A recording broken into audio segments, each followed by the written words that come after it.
Hello' everyone, মোৰ আখলৰ এসাজলৈ আপোনালোকক পুনৰ স্বাগতম জনাইছোঁ। আজি মই আপোনালোকৰ ওচৰলৈ মাছৰ টেঙা ৰেচিপি এটা লৈ আহিছোঁ। একচুৱেলি এই ৰেচিপিটোৰ কাৰণে মোক ৰিকুৱেষ্ট কৰিছিলে মোৰ কেইগৰাকীমান অনা অসমীয়া বন্ধুৱে। চ' মই ভাবিলোঁ যে আজি তেওঁলোকৰ ৰিকুৱেষ্ট মতে মই মাছৰ টেঙা ৰেচিপি লৈ আহোঁ। আমাৰ অসমীয়াবিলাকে মাছৰ টেঙা বহু ধৰণে বনায়। কৰ্দৈ, বিলাহী, তাৰপিছত নেমু, ঔটেঙা, থেকেৰা টেঙা বহুত ধৰণেৰে বনাব পাৰি।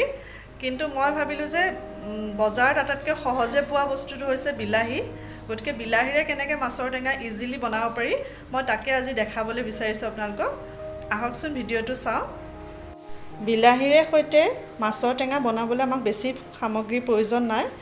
এয়া মই লৈছোঁ 2টা বিলাহী টমেটো পিউৰি বনাই লৈছোঁ, এটা সৰু পিঁয়াজ কাটি লৈছোঁ, 2টা জলকীয়া লৈছোঁ, কেঁচা জলকীয়া, অকণমান মিঠি গুটি, আৰু এয়া 3 বা 4 চামুচ আমি লেমন জুচ লৈছোঁ।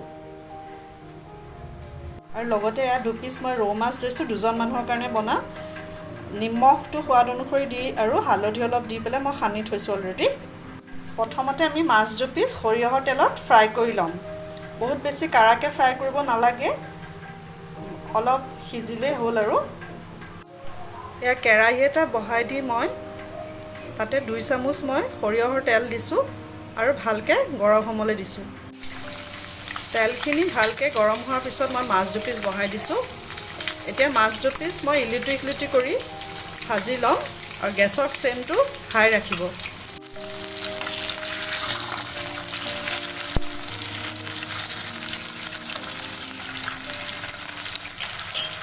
আৰু এই মাছ ভজাৰ পিছত মই নমাই থ'লোঁ মাছখিনি। এতিয়া ৰৈ যোৱা তেলখিনিত আমি প্ৰথমে মিঠি গুটিখিনি ফুটাই ল'ম।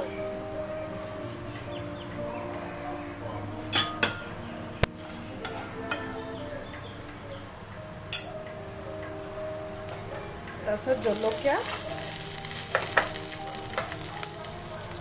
আৰু পিঁয়াজখিনি দি দিম।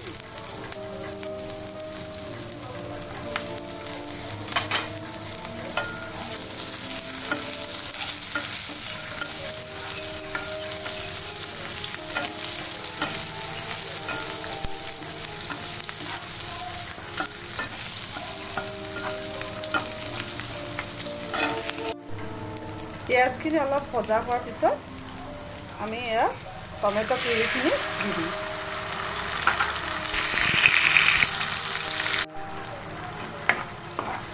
এতিয়া অলপ দেৰি টমেটো পিউৰিখিনি ভাজি আমি তাত নিমখ আৰু হালধি দিম। নিমখ সোৱাদ অনুসৰি দিলোঁ আৰু হালধি আধা চামুচ দিছোঁ। মন কৰিব যে আমি মাছৰ টেঙা বেলেগ গুড়ি মছলা ইউজ নকৰোঁ, কিন্তু মই অকণমান ধনিয়া গুড়ি দিওঁ, তেতিয়া গোন্ধটো ধুনীয়া হয়। আধা চামুচ মই ধনিয়া গুড়ি দিছোঁ। আপোনালোকেও দিলে খাই খুব ভাল পাব। এইখিনি এতিয়া ফ্ৰাই হোৱাৰ পিছত আমি ইয়াতে 2 কাপ পানী দিম।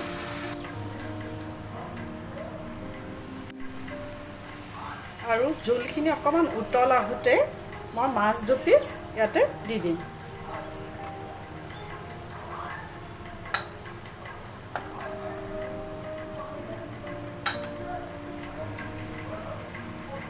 মাছ 2 পিচ দিয়াৰ পিছত মই কেৰাহীৰ ঢাকোনখন মাৰি দিম।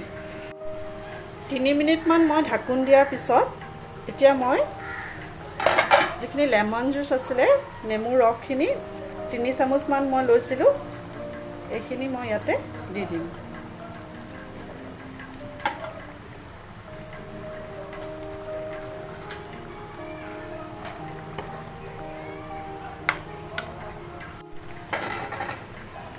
নেমু ৰস দিয়াৰ পিছত মই এতিয়া ঢাকনিখন মাৰি দিম। মিডিয়াম ফ্লেমত মই 3 মিনিটমান ৰাখি থ'ম। 3 মিনিটৰ পিছত মই ঢাকনখন খুলি চালোঁ, প্ৰায় ৰেডি হৈ গৈছে। কিন্তু মই নিমখটো অকণমান টেষ্ট কৰি চাই কম পালোঁ, গতিকে মই আৰু অকণমান নিমখ ইয়াত দি দিছোঁ। টেঙা দিয়াৰ পিছত আপোনালোকেও নিমখটো চেক কৰি চাব। লাষ্টত মই আধা চামুচতকৈও কম মই চেনি দিছোঁ। চেনি দিয়াটো অপশ্যনেল হয়, আপোনালোকে নিদিবও পাৰে, কিন্তু অকণমান চেনি দিলে টেষ্টটো আৰু ধুনীয়া হয়। আৰু লাষ্টত মই এয়া ধনিয়া পাত দি দিছোঁ, কাটি থোৱা ধনিয়া পাত। আৰু ধনিয়া দিয়াৰ পিছত আমি 1 মিনিটৰ কাৰণে ল' ফ্লেমত ৰাখি থ'ম।